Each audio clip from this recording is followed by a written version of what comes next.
नमस्ते बच्चों, पिछले कक्षा में हम संसार पुस्तक के थोड़ा भाग पढ़ चुके हैं। तो आज इसके आगे के भाग देखेंगे। तो आगे के भाग की ओर जाने से पहले कुछ पूर्व ज्ञान देखें। तो बताइए बच्चों, पहले धरती की हालत कैसी थी? पहले धरती की हालत कैसी थी? पहले धरती की हालत बहुत गर्म थी। तब इनमें कोई जानदार चीजें न थी. അപ്പോൾ ചോദിച്ചത് എന്താണ്, മുമ്പ് ഭൂമിയുടെ അവസ്ഥ എങ്ങനെയായിരുന്നു? അപ്പോൾ അവിടെ എന്താണ്, ബഹുത് ഗരം എന്ന് പറഞ്ഞാൽ വളരെ ചൂടായിരുന്നു. അവിടെ ജീവനുള്ള വസ്തുക്കളൊന്നും ഉണ്ടായിരുന്നില്ല. दूसरा सवाल, हमें दुनिया का पुराना हाल कैसे मालूम होता है? हमें दुनिया का पुराना हाल कैसे मालूम होता है? हमें दुनिया का पुराना हाल पहाड़ों, समुद्र, तारे, नदियाँ, सितारे, जंगल और जानवरों की पुरानी हड्डियों से दुनिया का पुराना हाल मालूम होता है. किस तरह से? पहाड़, समुद्र, नदियाँ, सितारे, जंगल और जानवरों के पुराने हड्डियों से हमें दुनिया की पुराना हाल मालूम होता है. आदमियों के आने से पहले धरती कैसी थी? आदमियों के आने से पहले धरती की हालत कैसी थी?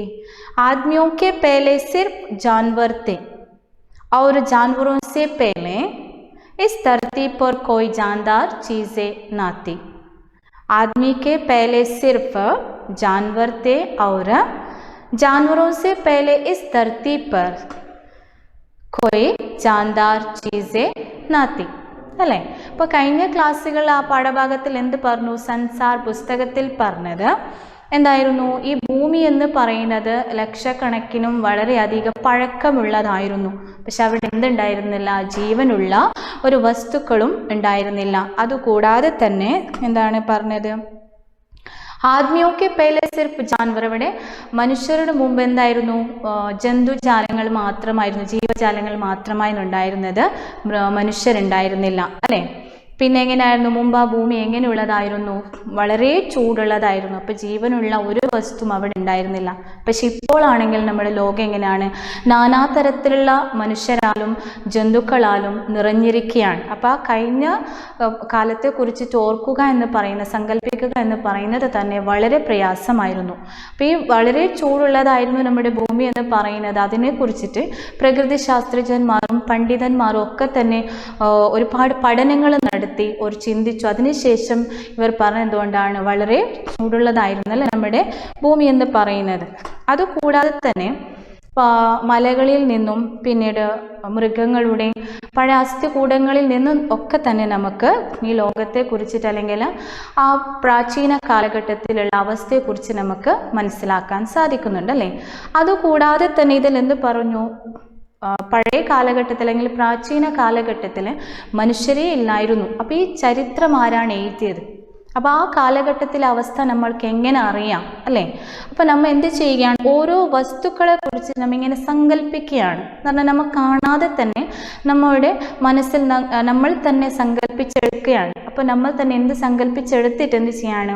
ഒരു കഥ നിർമ്മിക്കുകയാണ്. എന്ന് പറഞ്ഞാൽ മാലാഖന്മാരുടെ കഥകൾ, അത് നമുക്ക് എങ്ങനെയാണ് സങ്കല്പിക്കാൻ സാധിച്ചിട്ട് നിർമ്മിച്ചു. പക്ഷേ അത് യാഥാർത്ഥ്യമാകുമോ? കാരണം ഒരു വസ്തുവിനെ കാണാതെ തന്നെ ഞങ്ങൾ സങ്കല്പിക്കുന്നത് അല്ലേ? അതുകൂടാതെ തന്നെ എന്തുകൂടി ഈ ലോകത്തിൻ്റെ അല്ലെങ്കിൽ ലോകത്തിൻ്റെ പഴയ കാലത്തിൻ്റെ അവസ്ഥയെക്കുറിച്ച് നമുക്ക് ഏതിലൂടെ മനസ്സിലാക്കാമെന്ന് പറഞ്ഞു? പർവ്വതങ്ങളിലൂടെ, സമുദ്രത്തിലൂടെ, നക്ഷത്രങ്ങളിലൂടെ, പിന്നീട് നദി, വനത്തിലൂടെ, പിന്നീട് ജന്തുജാലങ്ങളുടെ ജീർണ അവശിഷ്ടത്തിലൂടെ നമുക്ക് ലോകത്തിൻ്റെ പഴയ അവസ്ഥയെക്കുറിച്ചിട്ട് മനസ്സിലാക്കാൻ സാധിക്കുമെന്ന് പറഞ്ഞല്ലേ? അതുകൂടാതെ തന്നെ അദ്ദേഹം എന്താണ്, ജവഹർലാൽ നെഹ്റു എന്താണ് ഇന്ന് പറഞ്ഞത്? അപ്പോൾ ലോകത്തെക്കുറിച്ചിട്ടുള്ള അറിയാനുള്ള ശരിയായ രീതി എന്ന് പറയുന്നത് മറ്റുള്ളവർ എഴുതിയ പുസ്തകത്തിലൂടെ പഠിക്കുക എന്നല്ല. നമ്മൾ ഏതിലൂടെയാണ് പഠിക്കുന്നത്? ലോകമാകുന്ന പുസ്തകത്തിലൂടെ, സംസാർ രൂപി പുസ്തക് പഠേ എന്ന് പറഞ്ഞാൽ ലോകമാകുന്ന പുസ്തകത്തിലൂടെ പഠിച്ചാൽ മാത്രമാണ് നമുക്ക് ഈ ലോകത്തിലെ അല്ലെങ്കിൽ അതിൻ്റെ പഴയ പ്രാചീന കാലഘട്ടത്തിലെ അവസ്ഥകളൊക്കെ തന്നെ നമുക്ക് മനസ്സിലാക്കാൻ സാധിക്കുമെന്നാണ് ജവഹർലാൽ നെഹ്റു തൻ്റെ മകൾ ഇന്ദിരാഗാന്ധിക്ക് എഴുതിയ കത്തിലൂടെ പറയുന്നത്. അപ്പോൾ അത്രയാണ് നമ്മൾ കഴിഞ്ഞ ക്ലാസ്സുകളിൽ പഠിച്ചത്. ഇന്ന് അതിൻ്റെ ബാക്കി ഭാഗം നമുക്ക് നോക്കാം. നിങ്ങളെല്ലാവരും ടെക്സ്റ്റ് ബുക്ക് നോക്കാം. मुझे आशा है कि पत्थरों और पहाड़ों को पढ़कर तुम थोड़े ही दिनों में उनका हाल जानना सीख जाओगे. सोचो कितने मज़े की बात है. एक छोटा सा रोड़ा जिसे तुम सड़क पर या पहाड़ के नीचे पड़ा हुआ देखती हो, शायद संसार की पुस्तक का छोटा सा पुष्ट हो. शायद उससे तुम्हें कोई नई बात मालूम हो जाए. शर्त यही है कि तुम्हें उसे पढ़ना आता हो. कोई ज़बान उर्दू, हिंदी या अंग्रेज़ी सीखने के लिए तुम्हें उसके अक्षर सीखने होते हैं. നമുക്ക് എന്താണ് അതിൽ പറയുന്നത് നോക്കാം. मुझे आशा है कि पत्थरों और पहाड़ों को पढ़कर तुम थोड़े ही दिनों में उनका हाल जानना सीख जाओगी. ആര് പറയാണ്? ജവഹർലാൽ നെഹ്റു പറയുകയാണ് കത്തിലൂടെ. എന്താണ് പത്തർ എന്ന് പറഞ്ഞാൽ കല്ല്, ശിലകളും പിന്നീട് പർവ്വത് മലകളിലൂടെ, ശിലകളിൽ നിന്നും മലകളിൽ നിന്നും ഭൂമിയുടെ ആദിമ കഥ നീ വേഗത്തിൽ തന്നെ പഠിച്ചെടുക്കാൻ എനിക്ക് സാധിക്കുമെന്നാണ് അദ്ദേഹം പറയുന്നത്. ശിലകളിൽ നിന്നും മലകളിൽ നിന്നും എന്താണ് ആ ഭൂമിയുടെ ആദിമ കഥ, ലോകത്തിൻ്റെ ആദിമ കഥ എന്താണ് നിങ്ങൾക്ക് പഠിച്ചെടുക്കാൻ, എളുപ്പത്തിൽ തന്നെ പഠിച്ചെടുക്കാൻ പറ്റുമെന്ന് ആര് വിശ്വസിക്കുകയാണ്? ജവഹർലാൽ നെഹ്റു വിശ്വസിക്കുകയാണ്. അതുകൂടാതെ തന്നെ കിतनी मज़े की बात है, एक छोटा सा रोड़ा. कितनी मज़े की बात है, एक छोटा सा रोड़ा जिसे तुम सड़क पर या पहाड़ के नीचे पड़े हुए देखती हो, शायद संसार की पुस्तक का छोटा सा पुष्ट हो. അതുകൂടാതെ തന്നെ അദ്ദേഹം എന്ത് പറഞ്ഞു? एक छोटा सा रोड़ा. റോഡ എന്ന് പറഞ്ഞാൽ ഒരു ചെറിയ ചരൽ കഷ്ണം, കല്ലിൻ്റെ പീസാണ്, കഷ്ണം. അപ്പം ഈ റോഡിൽ നിലത്താണെങ്കിലോ എന്ത് കണ്ടു കിട്ടുകയാണെങ്കിൽ ഒരു ചെറിയ ചരൽ കഷ്ണം റോഡിൽ അല്ലെങ്കിൽ നിലത്ത് വീണ് കിടക്കുകയാണെങ്കിൽ അപ്പോൾ ഓരോ കല്ലും പ്രകൃതി ഗ്രന്ഥത്തിലെ ഒരു ചെറിയ പേജായിരിക്കാം. ഇപ്പോൾ റോഡിൽ വീണ് കിടക്കുന്ന ഓരോ ചെറിയ കല്ലിൻ്റെ കഷ്ണമെന്ന് പറയുന്ന ആ കല്ല് എന്താണ്? പ്രകൃതി ഗ്രന്ഥത്തിലെ ഒരു ചെറിയ പേജായിരിക്കാം അത്. അപ്പോൾ എന്താ പറഞ്ഞു? ആ ചെറിയ കഷ്ണം കല്ല് റോഡിൽ നിന്നാണെങ്കിൽ, നമുക്ക് നിലത്ത് നിന്നാണ് വീണ് കിടക്കുകയാണെങ്കിൽ അതെന്താണ്? അത് പ്രകൃതിയുടെ ഗ്രന്ഥത്തിലെ ഒരു ചെറിയ പേജ് കൂടിയാണ്. അപ്പോൾ ഈ കല്ലിന് ഒരുപാട് കഥകൾ ഉണ്ടാവാം, പറയാം, നോക്കാം നമുക്ക്. शायद संसार की पुस्तक का छोटा सा पुष्ट हो, शायद उससे तुम्हें कोई नई बात मालूम हो जाए. शर्त यही है कि तुम्हें उसे पढ़ना आते हो. അപ്പോൾ അതുകൂടാതെ തന്നെ അദ്ദേഹം എന്ത് പറഞ്ഞു? അത് വായിക്കാൻ നിനക്കറിയാമെങ്കിൽ അതിൽ നിന്ന് ചില സംഗതികൾ പഠിച്ചെടുക്കാൻ സാധിക്കും. ഇപ്പം നമ്മൾ നേരത്തെ പറഞ്ഞൊരു ചെറിയ ചരൽ കഷ്ണം റോഡിൽ നിന്ന് നിലത്ത് നിന്ന് നമുക്ക് വീണ് കാണുകയാണ്. അപ്പോൾ ആ കല്ലിനെ വായിക്കാൻ എനിക്ക് പറ്റുമെങ്കിൽ ആ കല്ലിൽ നിന്ന് നമുക്ക് ഒരുപാട് കാര്യങ്ങൾ മനസ്സിലാക്കിയെടുക്കാൻ പറ്റുമെന്നാണ് അദ്ദേഹം പറയുന്നത്. അതുകൂടാതെ തന്നെ शर्त यही है कि तुम्हें उसे पढ़ना आते हो. कोई ज़बान उर्दू, हिंदी या अंग्रेज़ी सीखने के लिए तुम्हें उसके अक्षर सीखने होते हैं.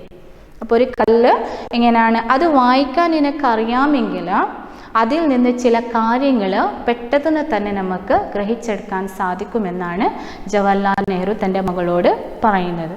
അതുകൂടാതെ कोई ज़बान എന്ന് പറഞ്ഞാൽ എന്താണ്? ഭാഷ.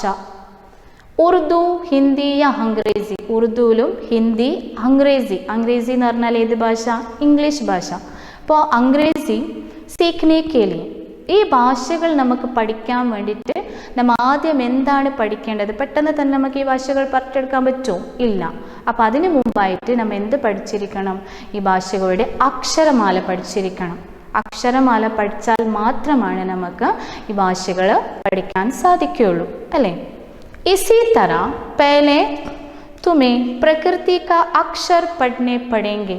അപ്പോൾ इसी तरह तुम्हें प्रकृति के अक्षर पहले पढ़ने पड़ेंगे എന്ന് പറഞ്ഞു. അപ്പോൾ അതുപോലെ തന്നെ കല്ലുകളും പാറകളുമാകുന്ന ഗ്രന്ഥങ്ങളിൽ നിന്ന് പ്രകൃതി ചരിത്രം വായിക്കണമെങ്കിൽ പ്രകൃതി ഭാഷയിൽ അക്ഷരമാല പഠിക്കണം. അദ്ദേഹം എന്ത് പറഞ്ഞു? അതുപോലെ തന്നെ ഇപ്പം നമ്മൾ ഒരു ഉറുദുവിലെ, ഹിന്ദിയിലെ, ഇംഗ്ലീഷിലെ ഭാഷകൾ നമ്മൾ പഠിക്കണമെങ്കിൽ നമ്മൾ ആദ്യം എന്ത് പഠിക്കണം? അതിൽ അക്ഷരമാല പഠിച്ചാൽ മാത്രമേ നമുക്കത് വായിക്കാനും എഴുതാനും ഒക്കെ പറ്റൂ, അല്ലേ? അപ്പം അതുപോലെ തന്നെ അദ്ദേഹം പറയാണ്, ഇസി തര പേലെ തുമേ പ്രകൃതി के अक्षर पढ़ने पड़ेंगे तभी तुम उसकी कहानी उसकी पत्थरों और चट्टानों की किताबों से पढ़ सकोगे.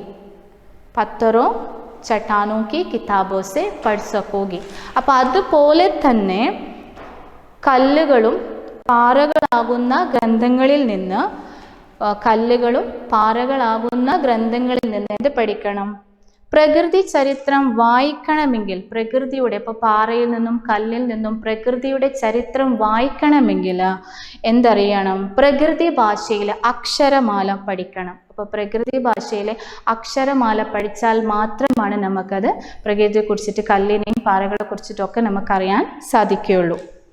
അപ്പോൾ ഈ പ്രകൃതി ഭാഷ അല്പല്പം വായിക്കാൻ നിനക്ക് ഒരു പക്ഷേ ഇപ്പോൾ തന്നെ അറിയാമെന്ന് അദ്ദേഹം പറയുന്നു. അപ്പോൾ ഈ പ്രകൃതി ഭാഷ നിനക്ക് പഠിക്കാൻ അല്ലെങ്കിൽ വായിക്കാൻ അത് അല്പല്പമായിട്ട് പഠിക്കാൻ എനിക്ക് ഇപ്പോൾ തന്നെ അറിയാമെന്ന് അദ്ദേഹം പറയുന്നു. ഷായദ് അബ്ബി തും ഉസേ തോടാ തോടാ പഠന ജാൻതി ഹോ. ഷായദ്. അപ്പം അദ്ദേഹം എന്ത് പറഞ്ഞു? ഈ പ്രകൃതി ഭാഷയെ നിങ്ങൾക്ക് അല്പല്പമായി തന്നെ വായിക്കാൻ എനിക്കിപ്പോൾ പറ്റുമായിരിക്കും അദ്ദേഹം പറയുകയാണ്, അല്ലേ? അതുകൂടാതെ നോക്കാം, പിന്നെ എന്തും കൂടി പറയുന്നത്, ജബ് തും कोई छोटा सा गोला चमकीला रोड़ा देखती हो तो क्या वह तुम्हें कुछ नहीं बतलाता. जब तुम कोई छोटा सा गोला എന്ന് പറഞ്ഞാൽ ഉരുണ്ട, ചംക്കീല എന്ന് പറഞ്ഞാൽ തിളങ്ങുക, റോഡ എന്ന് പറഞ്ഞ ചെറിയ കല്ലിൻ്റെ കഷ്ണം. ഇതെന്താ പറഞ്ഞു? ജബ് തും കോയി ചോട്ടാ സാ ഗോല ചംക്കീല റോഡ ദേഖ്തി ഹോ തോ ക്യാ വഹ് തുമേ കുച്ച് നഹി ബത്ലാത്ത. അദ്ദേഹം എന്ത് പറഞ്ഞു? ഉരുണ്ടതും മിന്നു തിളങ്ങുന്നതുമായ ഒരു ചെറിയ ഉരുണ്ട കല്ല് കണ്ടു, സൂക്ഷിച്ചു നോക്കിയാൽ, അല്ലേ? അപ്പോൾ അത് നിന്നോട് ചിലതൊക്കെ പറയുന്നില്ലേ? ഒരു ഉരുണ്ടതും തിളങ്ങുന്നതുമായ, മിന്നിത്തിളങ്ങുന്നതുമായ ഒരു ചെറിയ കല്ലിൻ്റെ കഷ്ണം കണ്ടു. അപ്പം ആ കല്ല് നിന്നോട് ഒരുപാട് കാര്യങ്ങൾ നിന്നോട് പറയുന്നത് മാതിരി തോന്നുന്നില്ലേ എന്ന് അദ്ദേഹം ചോദിക്കുകയാണ്.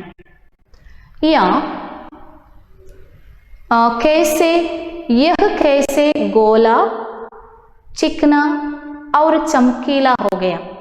यह कैसे गोल चिकना और चमकीला हो गया और उसके खुरदरे किनारे या कोने क्या हुआ. അതുകൂടാതെ തന്നെ അദ്ദേഹം എന്ത് പറഞ്ഞു? ഒരു ചെറിയ കല്ലിനെ കണ്ടപ്പോൾ, അല്ലേ, എങ്ങനെയാണത്? ഉരുണ്ടതും തിളങ്ങുന്നതുമായ ഒരു ചെറിയ കല്ലിൻ്റെ കഷ്ണം കണ്ടപ്പോൾ അതിനെ സൂക്ഷിച്ചു നോക്കുമ്പോൾ അത് നിന്നോട് ചിലതൊക്കെ പറയുന്നില്ലേ എന്ന് അദ്ദേഹം പറഞ്ഞു. പിന്നെ എന്തും കൂടിയാണ്? ആ കല്ലിന് മൂലയുമില്ലാതെ, കല്ലുകൾ എങ്ങനെയാണ്? മൂലയുമില്ലാതെ അത് ഉരുണ്ട് മിന്നിത്തിളങ്ങുന്ന കല്ലായി മാറിയത് എങ്ങനെ? ഇതെങ്ങനെ ചോദിച്ചു? ആ കല്ല് എങ്ങനെയുള്ളതായിരുന്നു?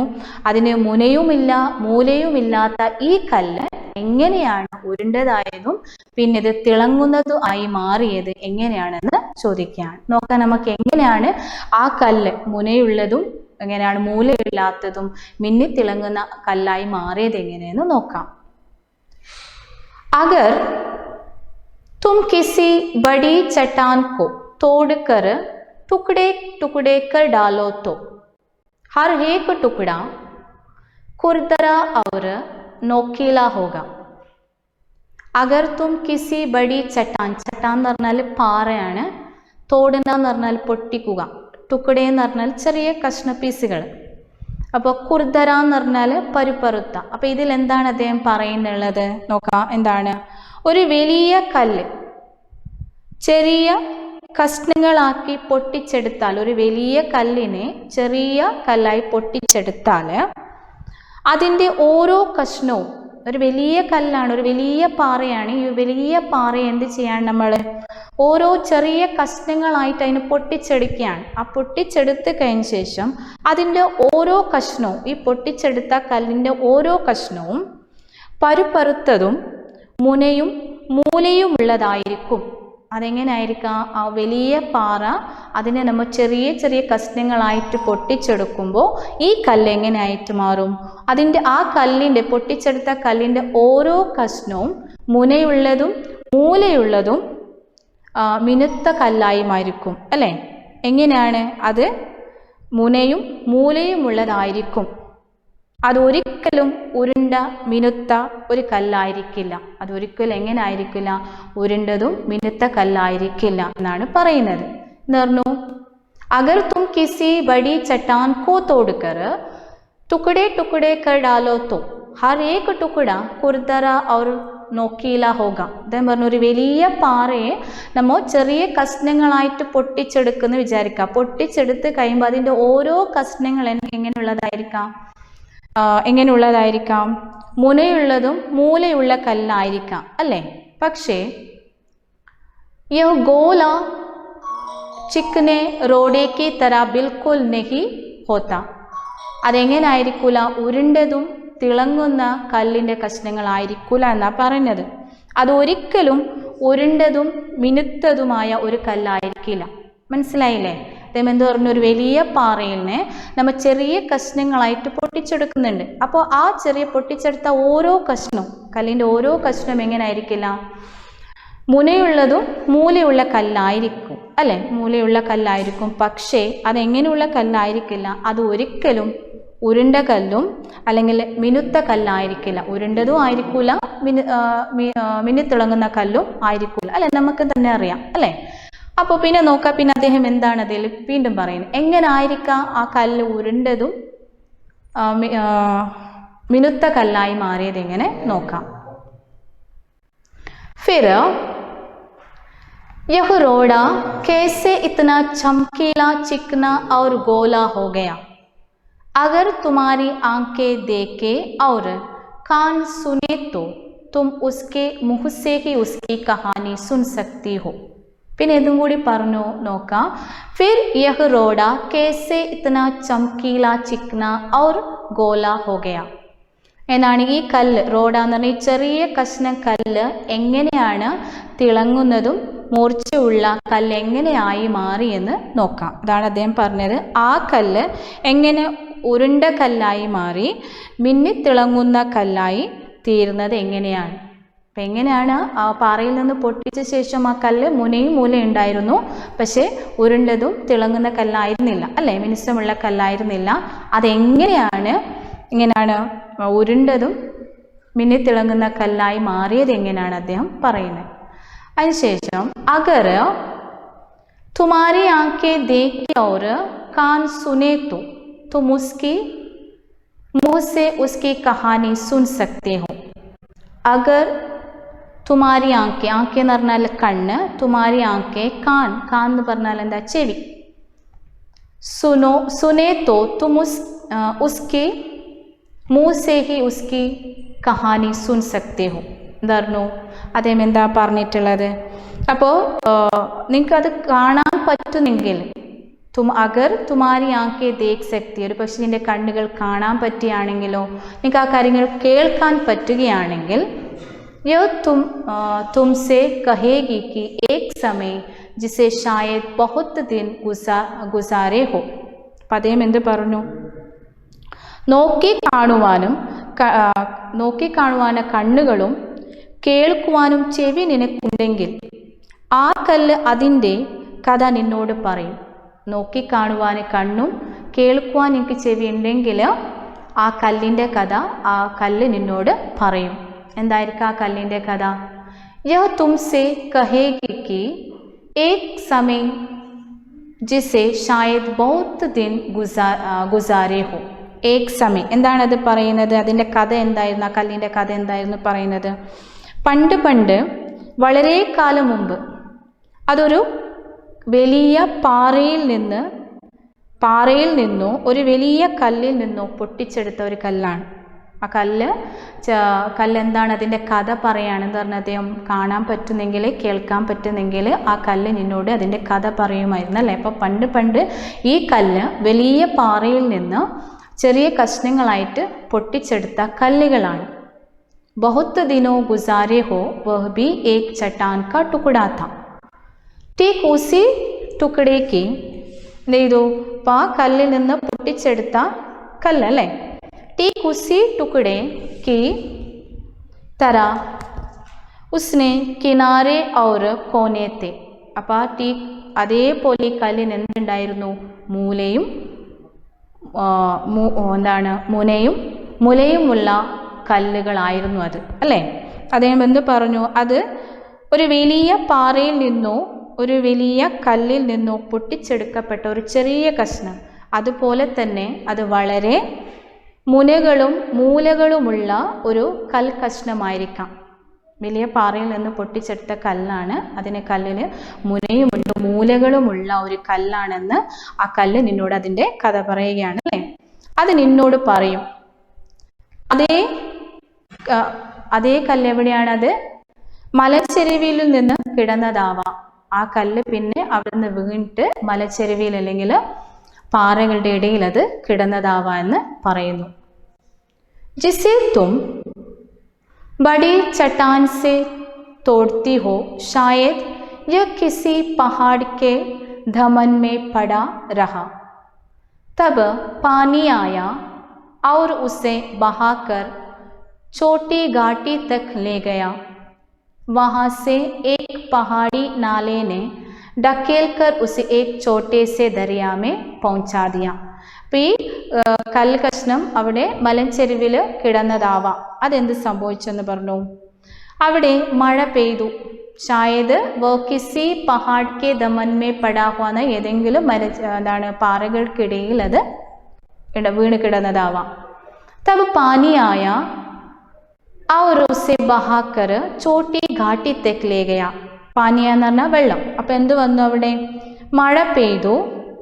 ആ വെള്ളത്തിൽ അത് താഴ്വരയിലേക്ക് ഒലിച്ചു പോന്നു. ആ വെള്ളത്തിൽ മഴ പെയ്തപ്പോൾ ആ വെള്ളം ഈ കല്ലിനെ എവിടെ ഒലിച്ചുകൊണ്ട് കൊണ്ടുപോയി? താഴ്വരയിലേക്ക് ഒഴിച്ചു കൊണ്ടുപോയി. ഘാട്ടി എന്ന് പറഞ്ഞാൽ താഴ്വര. വഹാസെ ഏക്ക് പഹാടി നാലേനെ ഡക്കേൽക്കർ ഉസെ ഏക് ചോട്ടേ സെ ദരിയാമേ പൗഞ്ചാ ദിയ. പിന്നീട് അവിടെ നിന്ന് അതെവിടെ എത്തി? പിന്നെ ഒരു മലയരുവിലൂടെ ഒലിച്ച് ഒരു ചെറിയ നദിയിലേക്ക് ചാടി അല്ലെ, ചെറിയ നദിയിലെത്തി.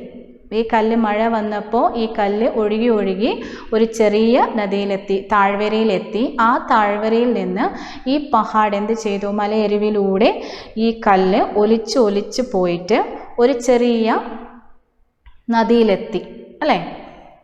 ഡക്കൽ കർദിയ ഉസെ ഏക്ക് ചോട്ടേ സെ ദരിയാമേ പൗഞ്ചാ ദിയ. അതിനെവിടെ എത്തിച്ചു? അതിനെ ഒരു ചെറിയ നദിയിലെത്തിച്ചു. ഇസ് ചോട്ടേ സെ ദരിയ സെ വഹ് ബഡേ ദരിയാമേ പൗഞ്ചെ. ഈ ചെറിയ നദിയിലെത്തിച്ച ഈ കല്ല് പിന്നെ എവിടെ പോയി? അത് ഒലിച്ച് വലിയ നദിയിലേക്ക് എത്തി. നേരത്തെ പറഞ്ഞ ഒരു ചെറിയ കല്ല് കഷ്ണമാണ്. അതൊരു വലിയ പാറയിൽ നിന്ന് പൊട്ടിയിട്ട് ചെറിയ കഷ്ണങ്ങളായി മാറി എന്ന് പറഞ്ഞല്ലേ. അപ്പോൾ ഈ കല്ല് അതിൻ്റെ കഥ പറയുകയാണ് എന്ന് പറഞ്ഞാൽ അത് എങ്ങനെയാണ്?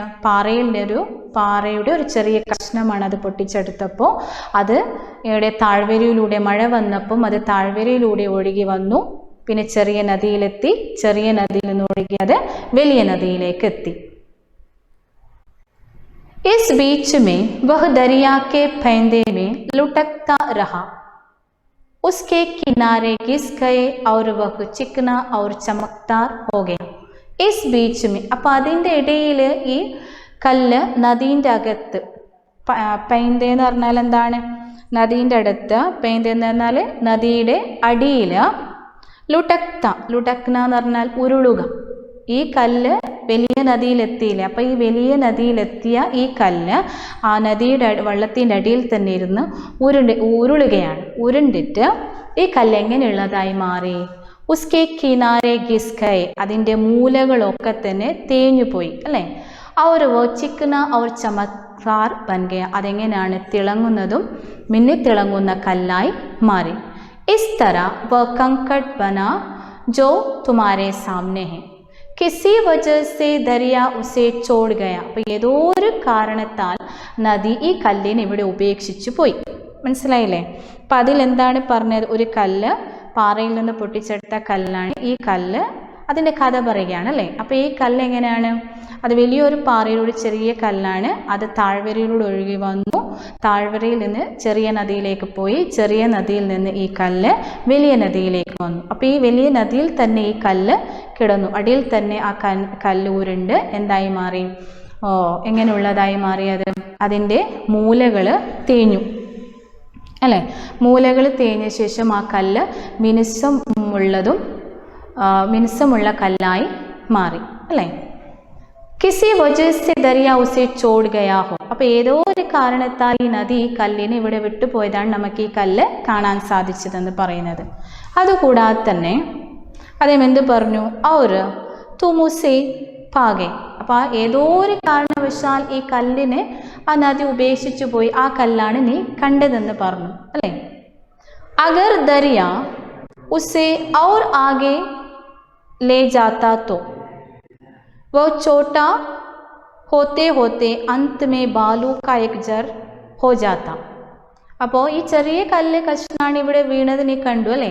പക്ഷേ അദ്ദേഹം എന്ത് പറഞ്ഞു? അഗർ ദരിയ ഉസെ ആകെ ലേ ജാത്ത. പക്ഷേ നദി ഈ കല്ലിനെ മുന്നോട്ട് കൊണ്ടുപോയിരുന്നെങ്കിൽ എന്ത് സംഭവിക്കുമായിരുന്നാണ് പറയുന്നത്.